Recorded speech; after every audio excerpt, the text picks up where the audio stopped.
Hello friends, welcome back to my YouTube channel. इस video में हम पढ़ने वाले क्लास 6 हिस्ट्री का चैप्टर नंबर 2 बिना किसी देरी के शुरू करते हैं। लेकिन उससे पहले थोड़ा बेसिक समझ लेते हैं, क्योंकि बेसिक समझना बहुत ज़रूरी है। और ये जो बेसिक है, जैसे हमने फर्स्ट चैप्टर पढ़ा हिस्ट्री का इंट्रोडक्शन था, उसमें हमने पढ़ा कि जो हम हिस्ट्री में पढ़ने वाले हैं, मेनली क्लास 6 की बात करें, जो हम हिस्ट्री में पढ़ने वाले हैं वो हम क्या क्या पढ़ने वाले हैं उनके बारे में पूरा बेसिक इंट्रोडक्शन था। ठीक है, तो हम यहाँ पर थोड़ा और बेसिक समझ लेते हैं। जैसे कि जो हमारा पास्ट है, पूरा ही पास्ट की हम बात करें तो उसको 3 पार्ट्स में डिवाइड किया गया है: प्री हिस्ट्री, प्रोटो हिस्ट्री और हिस्ट्री।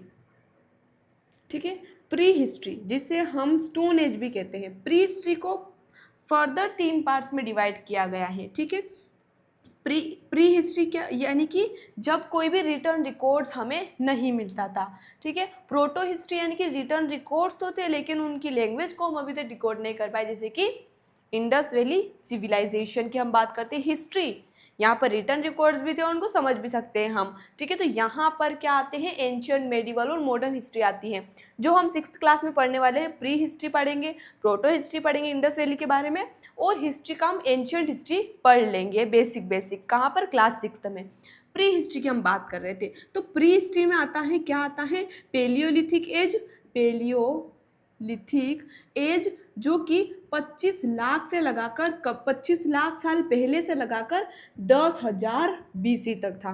फिर उसके बाद हम बात करते हैं मीजोलिथिक एज की, जो कि 10,000 BC से लगाकर 8,000 BC तक था। ठीक है, उसके बाद हम बात करते हैं न्यूओलिथिक, जो कि 8,000 BC से लगाकर 4,000 BC तक था। ये हमने पूरा समझ लिया प्री हिस्ट्री के बारे में। ठीक है, यही पूरा हमारा कवर हो जाएगा इस चैप्टर में। ठीक है, क्योंकि हम बात कर रहे हैं फ्रॉम हंटिंग गैदरिंग, जो कहाँ होता था, पेलियोलिथिक एज में होता था, और ग्रोइंग फूड यानी एग्रीकल्चर की बात आ गई, जो कहाँ हुआ, नियोलिथिक एज में हुआ। यानी कि हम कह सकते हैं पेलियोलिथिक में लोग क्या थे, हंटर गैदरर्स यानी कि नोमेडिक थे, घूमते रहते थे। ठीक है, फिर मीजोलिथिक में क्या हुआ, मीजोलिथिक में इन्वायरमेंटल चेंजेस हुए।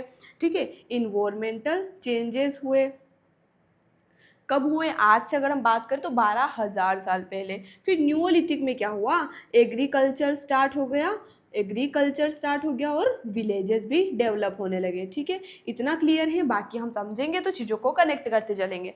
हंटिंग गैदरिंग से, तो हम क्या पढ़ रहे हैं अभी, हंटिंग गैदरिंग से एक्चुअली में फूड ग्रो हुआ, ये प्रोसेस हम पूरी समझने वाले हैं। तो सबसे पहले हम देख लेते हैं, in the earliest people why were they on move, यानी कि जब हम हंटर गैदरर्स की बात करते हैं तो वो नोमेडिक थे, हमने कहा कि वो घूमते रहते थे, तो वो क्यों घूमते थे, उसके क्या कारण हो सकते हैं। जब भी हम प्री हिस्ट्री की बात करते हैं या प्रोटो हिस्ट्री की भी बात करते हैं, तो प्री हिस्ट्री में तो कोई रिटर्न रिकॉर्ड नहीं है, तो जितना भी हम चीज़ें पढ़ते हैं सोर्सेज के बेसिस पर पढ़ते हैं, तो जितना भी एविडेंस हमें मिले उनके बेसिस पर पढ़ते हैं। तो हम यहाँ पर हमेशा परहैप्स वर्ड का यूज़ करते हैं, क्योंकि वी आर नॉट 100% श्योर कि ऐसा ही हुआ होगा, इसीलिए हम कहते हैं मे बी ऐसा हो सकता था, ऐसा हुआ होगा। ठीक है, प्रोटो हिस्ट्री में रिटर्न रिकॉर्ड थे लेकिन समझ नहीं पाते थे, तो उसमें भी हम कई जगह परहैप्स का यूज़ करते हैं, तो ये बात आपको ध्यान रखनी है। ठीक है, तो जो हंटर गेदरर्स थे, नोमेडिक थे, वो क्यों घूमते थे, why were they on move. ठीक है, तो इसके कई कारण हो सकते थे। पहला तो वो एनिमल हंटिंग करते थे, तो ऐसा तो नहीं है कि सारे एनिमल वो बैठे रहेंगे एक जगह, सारे एनिमल आते जाएंगे और वो मारते जाएंगे। जिस एरिया में वो एनिमल हंट करते थे, एनिमल ख़त्म हो जाते थे तो फिर दूसरे एरिया में जाते थे। तो फूड हम यहाँ पर लिख सकते थे, फॉर फूड। ठीक है, क्योंकि एनिमल ख़त्म हो जाते दूसरे एरिया में चले जाते, कोई फिक्स उनका ठिकाना नहीं था। फिर सेकेंड रीज़न क्या हो सकता है, एनिमल वाले ही हो सकता है, कि हो सकता है एनिमल को फॉलो करते करते वो दूसरे प्लेस पर चले जाते थे। ठीक है, तो फॉलो एनिमल्स, ये रीज़न हो सकता था। उसके अलावा क्या हो सकता था, उसके अलावा फ्रूट्स हो सकते थे, यानी कि जैसे हमें पता है डिफरेंट प्लांट्स और फ्रूट्स डिफरेंट सीजन्स में ग्रो होते हैं, तो वो उनका काम है घूमना, तो वो खाने की तलाश में घूमते रहते थे। तो कहीं किस सीज़न में कौन सा फ्रूट उगता है, तो उस अकॉर्डिंग वो घूमते रहते थे, एरिया उनका चेंज होता रहता था। ठीक है, तो फॉर फ्रूट्स हम लिख सकते हैं, फ्रूट्स, प्लांट्स, इनके लिए भी वो घूमते रहते थे। और एक मेजर चीज़ हम कह सकते हैं वाटर, क्योंकि कुछ सीजन्स में, ड्राई सीजन्स में, जैसे कि अगर हम बात करें तो वाटर स्केर्सिटी हो जाती है, तो पानी के लिए भी वो दूसरे एरिया में जा सकते हैं, क्योंकि मेनली हमने देखा जो हंटर गैदरर्स थे वो स्टार्टिंग में कहाँ रहते थे, नर्मदा रिवर की बैंक्स पर, जहाँ पर पानी का अच्छा सोर्स है वहीं वो रहने के लिए चूज़ करेंगे ना, तो इसलिए पानी के लिए भी वो घूमते रहते, जहाँ पानी ख़त्म हो जाता था तो फिर इसलिए वो move place to place move करते रहते थे। तो आई होप ये बात आपको समझ आ चुकी होगी कि जो हंटर गैदरर्स थे वो क्यों मूव करते थे। इसके बाद how do we know about these people, इन लोगों के बारे में हम कैसे जानते हैं। आपने कहा कि वो लोग जो थे हंटर गैदरर्स थे, ऐसे ऐसे करते थे, ये करते थे, आपको कैसे पता चला। ठीक है, तो हमने पिछले चैप्टर में भी पढ़ा था कि जो पास्ट की स्टडी होती है रिमेन्स के थ्रू, जो हमें मिलती हैं चीज़ें उनके थ्रू, उसे हम आर्कियोलॉजी कहते हैं। और जो आर्कियोलॉजी की स्टडी करते हैं वो और जो स्टडी करते हैं उन्हें हम आर्कियोलॉजिस्ट कहते हैं। तो आर्कियोलॉजिस्ट को कई सारी चीज़ें मिली, जैसे कि अगर हम बात करें टूल्स मिले उन्हें। टूल्स काई काई के बने होते थे, स्टोन के बने हो सकते थे, वुड के बने हो सकते थे और बोन्स के बने हुए हो सकते थे। जिनमें से सबसे ज़्यादा कौन सा जो टूल है वो सर्वाइव कर पाता, स्टोन का टूल सर्वाइव कर पाता था। स्टोन टूल्स में भी काई काई के लिए यूज़ हो सकते थे। सबसे पहले तो वो मीट को कट करने के लिए, फ्रूट्स को कट करने के लिए, वुड कटिंग के लिए यूज़ होते थे, और एनिमल हंटिंग के लिए ऑब्वियसली एनिमल हंटिंग के लिए यूज़ होते थे इस तरीके से। और स्टोन टूल्स में भी हमें कई वैरायटी देखने को मिलती है, जैसे कई में हैंडल लगा हुआ है और कई जो टूल्स हैं उनकी पॉइंटेड नीडल है बहुत अच्छी। तो इस तरीके से हमें देखने को मिलते हैं स्टोन के टूल्स, जो कि बहुत सारे कामों के लिए यूज़ होते थे। ठीक है, और यहाँ से हमें पता चलता है कि लोग क्या क्या करते होंगे। इतने सारे टूल्स हमें मिले हैं, तो हंटिंग करते होंगे, मीट कटिंग, फ्रूट्स की कटिंग करते होंगे। तो ये हमें कहाँ से पता चलता है, ये हमें पता चलता है जो आर्कियोलॉजिस्ट स्टडी करते हैं रिमेन्स की, उनके थ्रू। इसके बाद choosing a place to live, फिर धीरे धीरे उन्होंने रहना तो कहीं शुरू किया होगा ना, मतलब कि वो जैसे गुफाओं में रहते थे, हम घर की बात नहीं कर रहे अभी, जैसे गुफाओं में रहते थे, कहीं पर भी रहते थे, जैसे नर्मदा रिवर्स पर रहते थे, बैंक्स पर, तो वो क्या सोचकर उन्होंने चूज़ किया वो प्लेस। तो इसके दो मेन रीज़न है, पहला तो है वाटर ऑब्वियसली, जिसकी हम हमेशा से बात करते आ रहे हैं, और दूसरा रीज़न क्या हो सकता है कि वो स्टोन टूल्स का यूज़ करते थे, स्टोन उनकी लाइफ का बहुत अच्छा पार्ट बन चुका था। तो स्टोन क्वालिटी, अच्छी क्वालिटी का स्टोन जहाँ पर उन्हें मिलता, गुड क्वालिटी स्टोन, वहाँ पर वो सेटल हो जाया करते थे। ठीक है, वहाँ पर वो रहने लग जाया करते थे। फिर उसके बाद फाइंडिंग आउट अबाउट फायर, हमें पता ही है कि जब वो स्टोन टूल्स का यूज़ करते थे तो पत्थर से टकराने पर चिंगारी निकलती थी, तो उस तरीके से फायर की डिस्कवरी हुई। तो उन्होंने फायर का भी यूज़ किया। फायर का यूज़ किस तरीके से किया होगा, बहुत ही सिंपल सी बात है। फायर का यूज़ उन्होंने किस तरीके से किया होगा, सबसे पहले तो कुकिंग के लिए।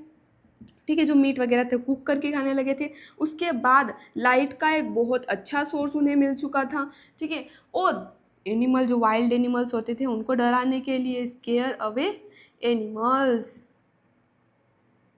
ठीक है, तो यहाँ तक हमने बात कर ली कि फायर की डिस्कवरी के बारे में, फायर का यूज़ वो किस किस तरीके से करते थे। फिर अ चेंजिंग इन्वायरमेंट, अभी तक जो ये हमने बात करी, ये 4 पॉइंट जो हमने पढ़े, ये हम कहाँ की बात कर रहे हैं, पेलियोलिथिक, यानी कि जब नोमेडिक थे, हंटर गैदरर्स थे।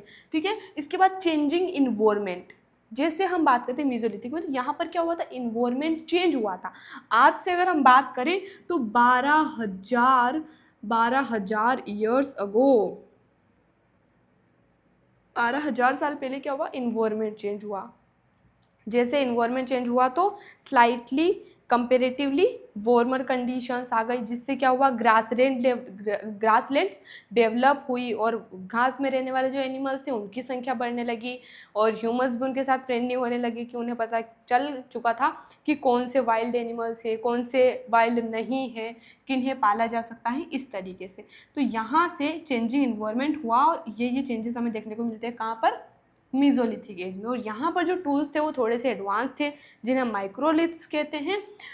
अब इसके बाद हम बात करते हैं beginning of farming and herding.